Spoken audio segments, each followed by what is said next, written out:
Rural areas में, जो remote area से जो बच्चे आए थे, 80% बच्चों ने तो आज तक थिएटर देखा ही नहीं था। हम लोग हैं चिल्ड्रन फिल्म सोसाइटी इंडिया के ऑफिस में, यहाँ पर मुंबई में। ये क्या होता है, कैसे काम करती है, यही बताऊंगा आज के फिल्मी फंडे में। सबसे पहले वीडियोस को देखने के लिए चैनल को सब्सक्राइब करें और बेल आइकन को प्रेस करें। हेलो फ्रेंड्स, वेलकम टू फिल्मी फंडे johnfilms.com। मैं हूं आपका अपना वीरेंद्र राठौर। हर बार की तरह इस बार भी नई इन्फॉर्मेशन लेकर आया हूं। चिल्ड्रन फिल्म सोसाइटी इंडिया में बहुत सालों से काम करी गवर्नमेंट के सपोर्ट से, और वो फिल्मों को बढ़ावा देते हैं जो बच्चों को लेकर बनाई जाती हैं। तो आज मेरे साथ है Rajesh Goyal ji. Welcome to John sir. Thank you very much sir, ये चिल्ड्रन फिल्म सोसाइटी क्या है और ये कब से एग्जिस्ट में आई? चिल्ड्रन फिल्म सोसाइटी जो है एक society under societies registration act के तहत इनकॉर्पोरेट हुई थी। ये 1955 में इनकॉर्पोरेट हुई थी। तब से लेकर के अब तक हमने 260 फिल्में बनाई हैं इन 15 डिफरेंट लैंग्वेजेस में, exclusively for children. Exclusive, yes. Okay. देखा ये गया नॉर्मल इंडिया में बच्चों को लेकर बहुत कम कंटेंट क्रिएट हो पाता है, तो क्या इसी वजह से गवर्नमेंट ने आगे आके स्टेप लिया? यस, एग्जैक्टली, क्योंकि उस दौरान बच्चों के लिए कोई सिनेमा नहीं था। तो उस वक्त सरकार को लगा कि एक कोई पैरेलल सिनेमा होना चाहिए जो सिर्फ बच्चों की नीड्स को कैटर करे, बच्चों को एंटरटेनमेंट के लिए कैटर करे। तो उस उद्देश्य से ये फिल्म सोसाइटी की स्थापना हुई थी। ओके। तो जब ये एंटरटेनमेंट को सोचा गया तो इसके साथ मैसेज भी इन्वॉल्व था? यस, मैसेज है, एंटरटेनमेंट है, एजुकेशन है। बच्चों को सबसे ज़्यादा क्या चाहिए? एंटरटेनमेंट चाहिए। उसके साथ साथ उसका विकास के लिए उसको एजुकेशन की भी ज़रूरत पड़ती है। So it is combination of education plus entertainment. तो फिल्म बनती है यहाँ पर, उसकी फंडिंग होती है यहाँ पर, उसके बाद जब बच्चों तक पहुँचाना होता है तो क्या तरीका है जो अपनाया जाता है अभी? हाँ, फिल्म बनने के बाद जो बच्चे तक फिल्में पहुँचाने का तरीका है, हम डिस्ट्रिक्ट एडमिनिस्ट्रेशन के थ्रू, जिला परिषद के थ्रू, क्योंकि सरकार का स्प्रेड जो है, डिसेमिनेशन ज़्यादा है रूरल एरियाज़ में, थ्रू द डिस्ट्रिक्ट एडमिनिस्ट्रेशन से होता है। तो हम उनसे टाई अप करके स्कूल के माध्यम से हम लोग अपनी फिल्म को उस डिस्ट्रिक्ट में पहुंचाते हैं जहां पर एजुकेशन डिपार्टमेंट सारे बच्चों को ले आते हैं थिएटर में, और फिर हम वहां फिल्म दिखाते हैं। तो एजुकेशन डिपार्टमेंट के थ्रू हम सारी अपनी फिल्में बच्चों को दिखाते हैं। तो सर, इसका मतलब ये हुआ कि जो डिस्ट्रीब्यूशन का एजुकेशन है वो पूरा का पूरा सोसाइटी ही देखती है, हैंडल करती है। थिएटर ऑर्गेनाइज करना हो, बच्चों को लेकर आना हो, ये सारा काम आप ही लोग करते हैं? या हम करते हैं, और हमारे साथ साथ में जो डिस्ट्रिक्ट कलेक्टर होता है, क्योंकि district collector is the licensing authority for the theatre, तो सारे थिएटर उनके कंट्रोल में होता है।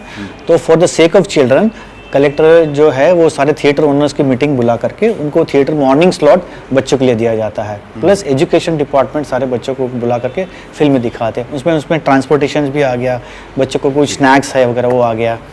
तो ये एक मॉडस ऑपरेंडी, ये एक प्रोग्राम है जिसके तहत हम बच्चों को स्कूल से थिएटर ले जाते हैं, थिएटर से बाद में जाते हैं, और उसमें बीच में हम उसको फिल्म भी दिखाते हैं बच्चों को। और इसके लिए कोई उनसे टिकट का चार्ज लिया जाता है? नहीं, बिल्कुल मुफ्त में दिखाई जाता है। सरकार है तो सरकार की तरफ से बिल्कुल मुफ्त में दिखाया जाता है। ओके। तो अभी तक कितने शोज हो चुके होंगे? हम साल भर में तकरीबन 10-12 लाख के आसपास शोज करते हैं। 10-12 लाख शोज करते हैं। यस। ये आपकी सोसाइटी इतना बड़ा काम हैंडल कर लेती है? Yes yes. और जैसा कि मुझे राजेश जी ने बताया कि पिछले 30 सालों से वो इस सोसाइटी में है, तो मुझे लगता है इस सोसाइटी के बारे में सबसे ज़्यादा जो जानकारी होगी वो आपको ही होगी। यस यस, आपने हर तरीके से देखा है। यस। हाँ जी। तो क्या क्या देखते हैं आप यहाँ पे? हाँ, मैंने तो इतना जो ट्रांजिशन देखा है कि उस ज़माने में जब मैंने 89 में ज्वाइन किया, तब से कोई रिलीज़ इतनी बड़ी पैमाने पे नहीं हो रहा था। उस टाइम कोई डिजिटल प्लेटफॉर्म नहीं था, टेक्नोलॉजी नहीं थी। लेकिन आज हम देख रहे हैं तो मोबाइल ऐप के ज़रिए है, OTT प्लेटफॉर्म के थ्रू हम कितना वाइडर रीच कर सकते हैं। तो ये सारा ट्रांजिशन हमने देखा है। किसी ज़माने में हम ऑडियो विजुअल वैन के थ्रू भी गांव-गांव में, दूर दराज रिमोट एरियाज़ में हम फिल्में दिखाते थे। तो उस समय ये था कि लोगों को थिएटर पे जाना पड़ता था। आज का ज़माना है कि थिएटर लोगों तक पहुंच रहा है। राइट। तो एक्सेसिबिलिटी कहीं ज़्यादा बढ़ गई है। जब आप बच्चों को फिल्म दिखाते हैं, वो बच्चे फिल्म देखते हैं, खासतौर से मैं बात कर रहा हूँ इंडिया के इंटीरियर इलाकों की, जिन्होंने कि थिएटर ज़्यादातर नहीं देखे होते हैं, क्या एक्सप्रेशन निकल के आते हैं उन बच्चों में? मैंने अभी चंद्रपुर में पिछले दिनों में जा कर के आया था। तब मैंने वहाँ देखा कि जो चंद्रपुर के रूरल एरियाज़ में, जो रिमोट एरिया से जो बच्चे आए थे, 80% बच्चों ने तो आज तक थिएटर देखा ही नहीं था। और जब उन्होंने थिएटर का फील एंड लुक लिया कि किस तरह से फिल्म का माहौल होता है वो थिएटर में, मज़ा उसी में ही आता है, सो बहुत बच्चे खुश थे, उनके चेहरे पे जब मैंने उनके स्माइल देखी, हंसी देखी, तो हमारा जो काम था वो सार्थक हो गया, हमारी जो मेहनत है वो रंग लाई। इसको हम और आगे ले जाएंगे ताकि ज़्यादा से ज़्यादा बच्चों को कवर कर सके, ज़्यादा से ज़्यादा बच्चों के हम उनके चेहरे पे मुस्कुराहट ला सके। तो दूर दराज इलाकों में भी हम फोकस कर रहे हैं, not only covering urban areas, rural areas as well. बहुत ही नोबल कॉन्सेप्ट है, क्योंकि आप उन बच्चों के पास पहुंच रहे हैं जिनके पास एंटरटेनमेंट के लिए कुछ नहीं है, कोई साधन नहीं है, एंटरटेनमेंट के लिए कुछ नहीं है, कुछ भी उनके पास अवेलेबल नहीं है, Correct. उनके पास आप डायरेक्टली पहुंच जाए। Correct. ये तो हो गया एक माध्यम, थिएटर के माध्यम से। इसके अलावा क्या डीवीडी फॉर्म में, बाकी फॉर्म यस, में, इसके अलावा हम दूरदर्शन पे भी फिल्में दिखाते हैं।